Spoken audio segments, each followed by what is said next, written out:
It's Sandy Kemsley back with a new version of my do-it-yourself face mask. If you're interested in the first version, which included information on materials and how I chose this general design, check it out on my blog, Facebook, or YouTube. I've been wearing homemade masks when I leave home or when I greet people who come to the door for several weeks now. In some jurisdictions, face coverings are now mandatory, and it's difficult to buy masks but easy to make your own. I had a few people comment on my first design saying that they didn't have a sewing machine, even though I described how this could be done using hand sewing. So I decided to make this version even simpler. You can still sew it if you have a machine, but I'm going to demo the version that is stapled together. It took me about 5 minutes in total to make the mask, much less than it took me to document the process and record this video. Having worn the first design for a while, I wanted to make some improvements. First of all, a paper clip is just a little bit too inflexible for the nose bridge. I wanted something that was more flexible so that it could be easily pushed down to contour to my face. My current solution is Craft pipe cleaners, which I picked up at the dollar store. These may be referred to as chenille stems where you're from, and I'll show you a photo in a moment so that you know what I'm talking about. Much more flexible than a paper clip, and it has a built-in fuzzy coating to allow it to fit into contours better. Also on the topic of the nose bridge, I had a brainwave yesterday and realized that if I cut the fabric from the t-shirt so that the stitched hem of the shirt formed one of the short edges, that was a built-in sleeve for the pipe cleaner nose bridge. You're going to love this, and it was certainly the most exciting thing that happened to me yesterday. Because of the stitched hem being used as the nose bridge, the opening to insert the filter is now at the top of the mask, which is a simpler design to create. You'll see what I mean as we go along. I noticed that version 1 had a gap under the chin, and I added a tuck at either side of the bottom edge to pull it in a little bit tighter for a better fit.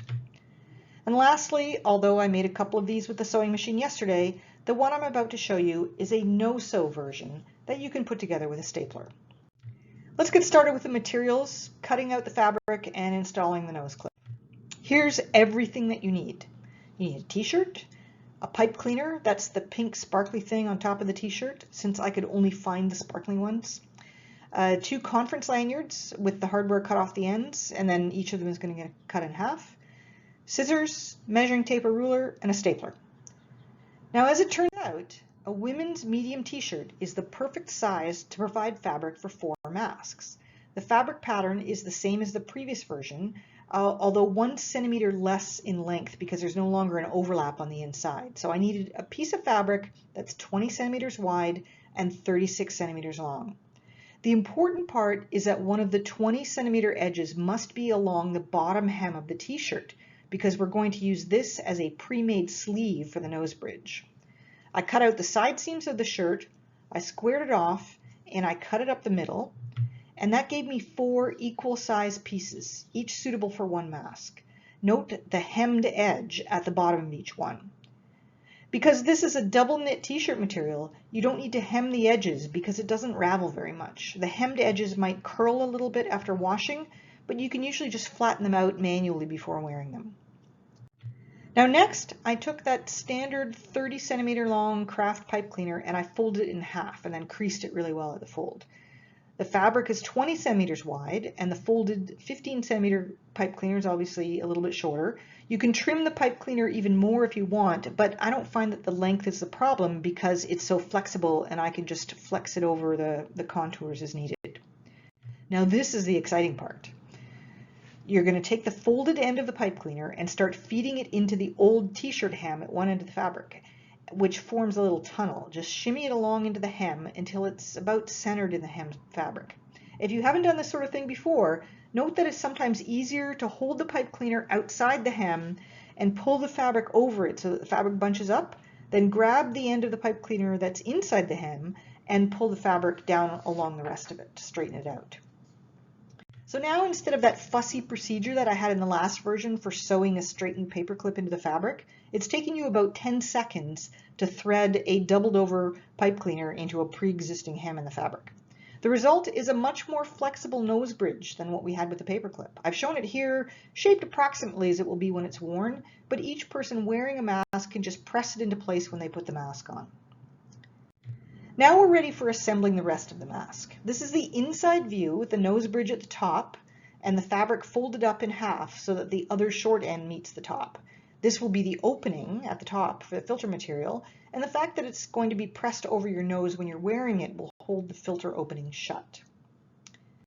Now we're going to add the ties. As I mentioned, I made a couple yesterday using a sewing machine, but this time I'm going to demonstrate using a stapler. Basically, I'm trying to remove all of your excuses for not making your own mask or not wearing a mask. The conference lanyards this time are from cybersecurity conferences, which is a really nice theme with the mask. So cut the lanyards, or cut the hardware off the lanyards, and then cut each lanyard in half. Everything that I've read from people who wear masks for extended periods of time, such as healthcare workers, say that elastics behind the ears don't fit as well and are less comfortable than ties. So I'm really happy to stick with my original decision to use ties. You can use anything here that you want as long as it's long enough to tie behind your head. You could use thick shoelaces, you could use strips of fabric, whatever, but I had a lot of conference lanyards, so that's what I used.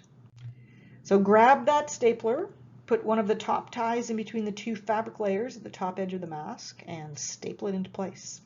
It's very important that you do your stapling with the inside of the mask facing up, since that will put the smooth back of the staple against your face so that it won't scratch. Now this is what it should look like at the top right edge of the mask from the inside once the tie is stapled into place. Note the smooth back edge of the staple is facing in where it will contact your skin. Now go ahead and staple the one at the top left. Just put it in between the two layers of fabric and staple it in place. Now you can see the top edge here with the pipe cleaner inserted, a tie stapled into either side at the top edge, and a gap between the two layers of fabric that will become the filter insertion opening. Stapling the bottom ties is even easier because you're going to do it into the fold of the fabric, which holds them easily into place. So just put each one down in there in the bottom, staple it, and you're done.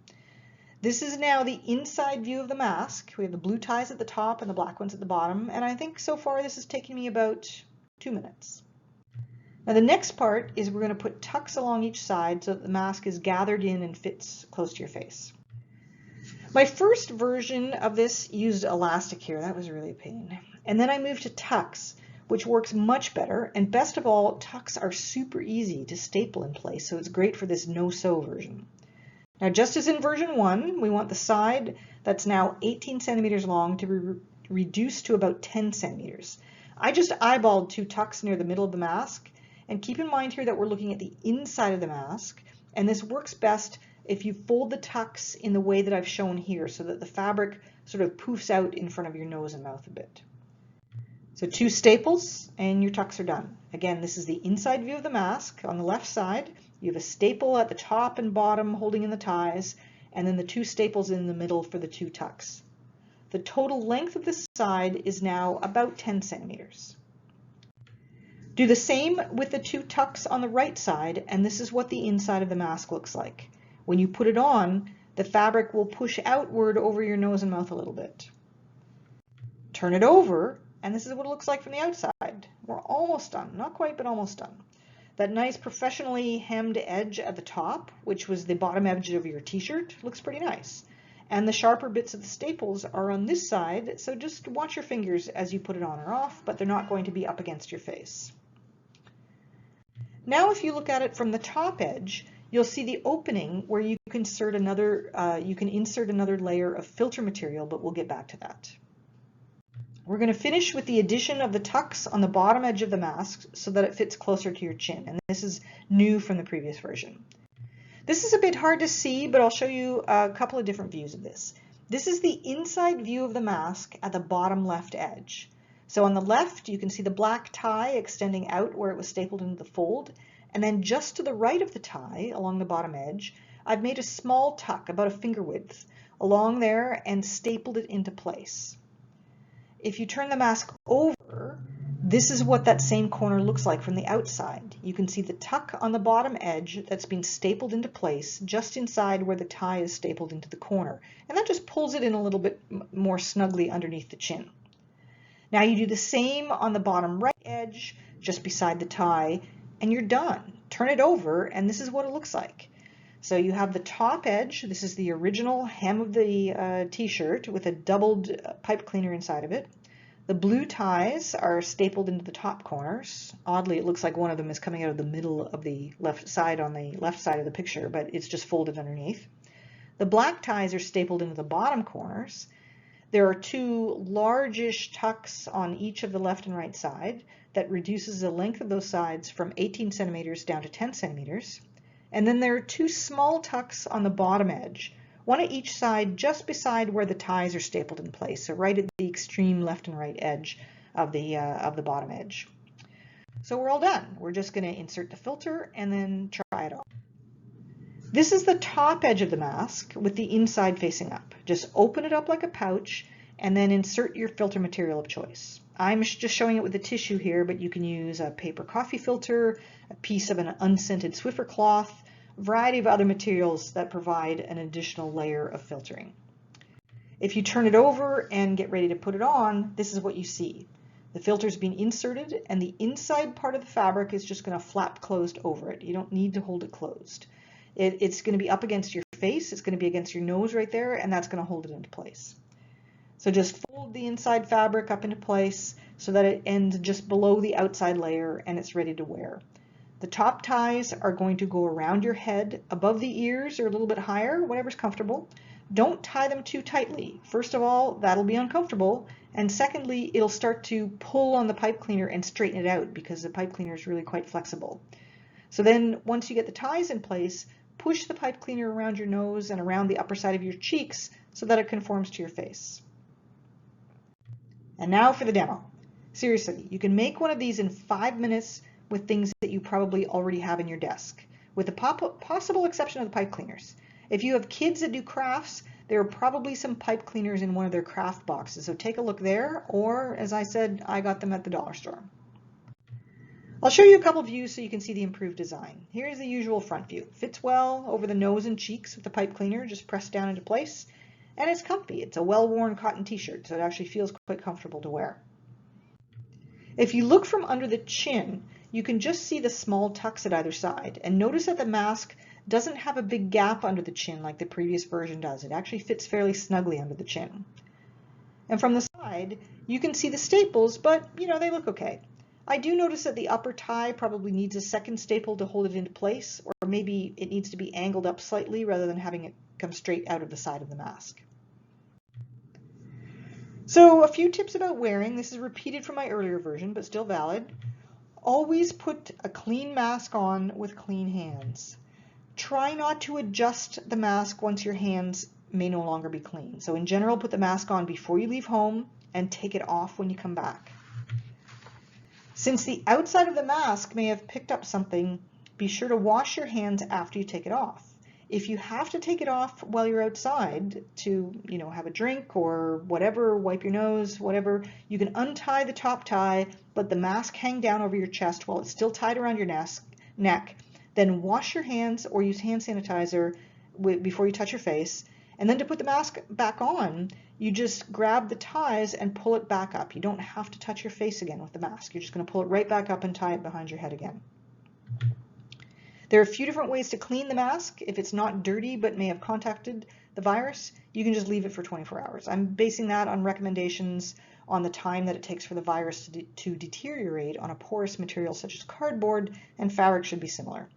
You can wash it in warm soapy water while you're washing your hands. Rinse it in clear water, squeeze it out, and hang it to dry.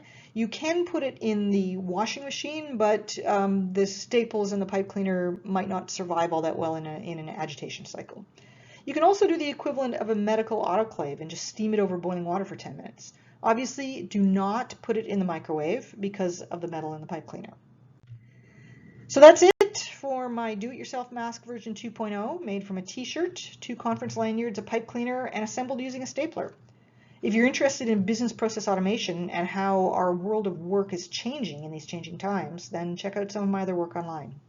Stay safe and bye for now.